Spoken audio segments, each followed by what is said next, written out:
सभी संगत को जय माता की।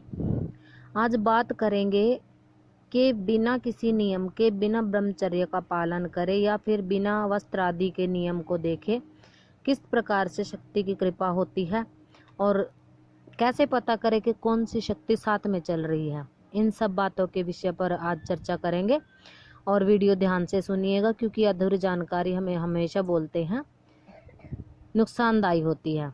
तो चलिए बात करते हैं। देखिए, कुछ लोग ऐसे होते हैं जो सुबह अपना 4 बजे उठते हैं और नहा धो करके दिया बत्ती जोत बत्ती करते हैं, नियमित अपने मंत्रों का जाप करते हैं, अपने इष्ट से नियमित प्रार्थना पूजा आरती, उनका जो भी नियम होता है पूजा पाठ का वो करते हैं। तो उन लोगों को बिना किसी नियम के, अब नियम क्या होता है, नियम सुन लीजिए। नियम होता है, जैसे कुछ लोग होते हैं कि वस्त्र आदि का ध्यान रखना है, कि हमें बगमाही पहन के मंत्र जाप करना, या फिर सफ़ेद वस्त्र धारण करना, या फिर लाल वस्त्र, वस्त्रों का होता है। और इसमें ये होता है कि हमें माला, इतनी ही माला नित्य प्रति जाप करनी है, ये भोग प्रसाद लगाना है, और ये ही हमारा बंधा हुआ समय नियमित तौर पर है, इसे नियम बोला जाता है। और कुछ लोग ऐसे होते हैं जो साधारण रूप से अपना, क्योंकि देखिए 8 बजे तक का समय मध्यम माना जाता है और 6 बजे से पहले का समय 4 से 6 तक का ब्रह्म मुहूर्त का माना गया है, 6 से 8 का मध्यम माना गया है। तो ऐसा नहीं है कि 6 से 8 के बीच में अगर मध्यम समय में भी पूजा पाठ करे तो वो फलदायी नहीं होती। अगर भाव से पूजा पाठ किया जाए तो वो अवश्य ही फलदायी होता है। तो कुछ लोग होते हैं कि जैसे अब सुबह उठे, बिना किसी नियम के उन्होंने नित्य प्रति अपनी पूजा पाठ किया, भोग प्रसाद आरती माता रानी की दिया बत्ती जो भी मंत्र जाप करते हैं करने लग गए, और उन्होंने ब्रह्मचर्य का पालन नहीं किया, अपने गृहस्थ जीवन में है, क्योंकि वो धर्म में है, अपने ही पति या पत्नी के साथ वो अपना गृहस्थ जीवन जी रहे हैं। तो इस प्रकार से बिना किसी नियम के पालन कर रहे हैं, पर फिर भी उनको शक्तियां साथ दे रही हैं, उनको सिम्टम भी आते हैं, उनको विजन्स भी आते हैं। हर किसी भी जब कोई घटना होने वाली होती है तो उनको पूर्वाभास हो जाता है, उनकी चेतना उन्हें जागृत होकर धक्का मारती है, आपके साथ कुछ बुरा होने वाला है, अच्छा होने वाला है। सपनों के माध्यम से देवी देवता उनको दर्शन देते हैं, अलग अलग प्रकार से उनको आदेश होते हैं सपनों में। और एक व्यक्ति है जो पूरे नियम से पूजा पाठ करता है, ब्रह्मचर्य इत्यादि का पालन करता है, संकल्प लेके साधना में बैठा है, उसको फिर भी शक्ति की कृपा नहीं होती। तो ऐसा क्यों होता है?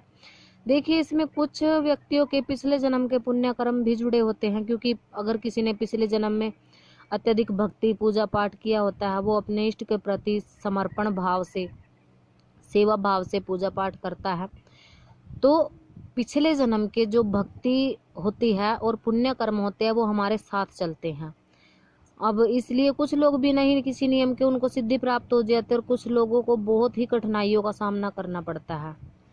अब इसमें कुछ लोग ऐसे होते हैं कि जो गुरुओं से दीक्षित हैं, जो गुरु परंपरा से दीक्षित होते हैं, गुरुओं से उनको मंत्र मिले होते हैं, और कुछ गुरु होते हैं कि बहुत ही अधिक उनके कठिन नियम होते हैं। जब दीक्षा दी जाती है और अपने जो साधक साधिकाएं शिष्य होते हैं उनको अधिक नियमों में बांधा जाता है। और कुछ गुरु ऐसे होते हैं, जैसे हमारे दरबार से भी अधिक नियम उनको नहीं दिए जाते, केवल साधारण सिंपल पूजा पाठ उनको बताई जाती है ताकि शक्ति की कृपा हो सके।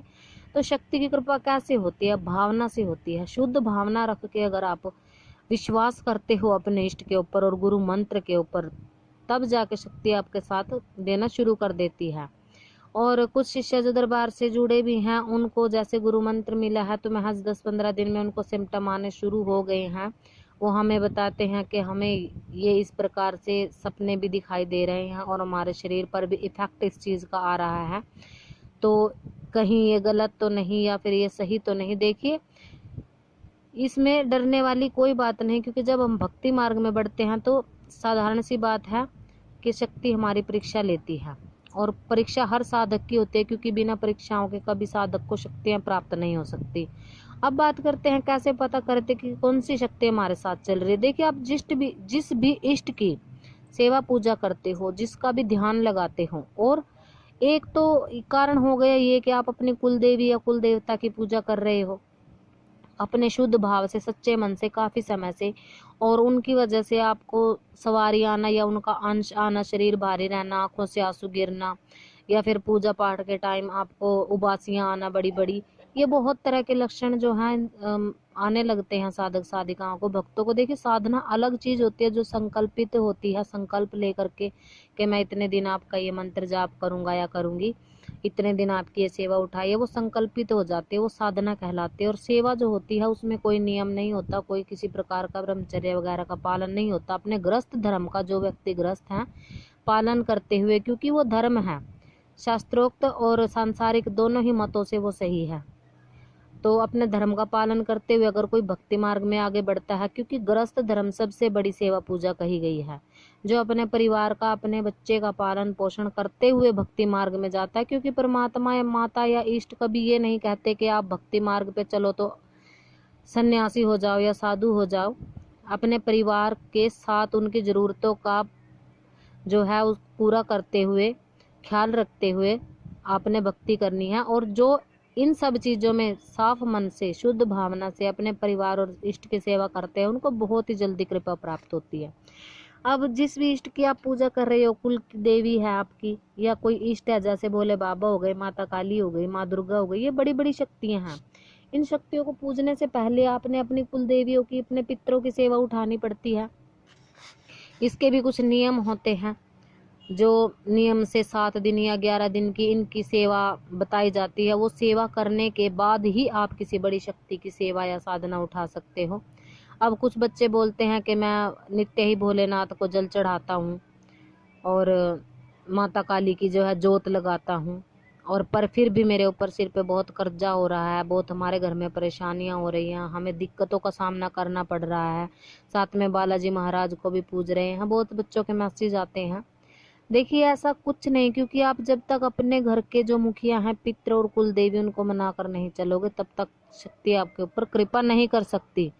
अब क्या होता है कि आपकी जो तपोबल कम है, प्राण ऊर्जा आपके अंदर नहीं है, और आप बड़ी शक्तियों की सेवा पूजा कर रहे हैं, आपने कुल देवियों की कभी पूजा ही नहीं की, तो क्या होता है कि सबसे पहले पितृ शरीर पे आते हैं, उसके बाद कुल देवियों का आपको आशीर्वाद मिलता है, तभी कोई बड़ी शक्ति आपको अपना आशीर्वाद देती है, अंश रूप में, सवारी रूप में आपके साथ रहने लग जाती है, और आपके जो कार्य बिगड़ रहे होते हैं उनको सीधा करने लग जाती है। अब माता काली स्वयं इतनी बड़ी शक्ति है, लोग कहते हैं मेरे सिर पे माँ काली आ गई।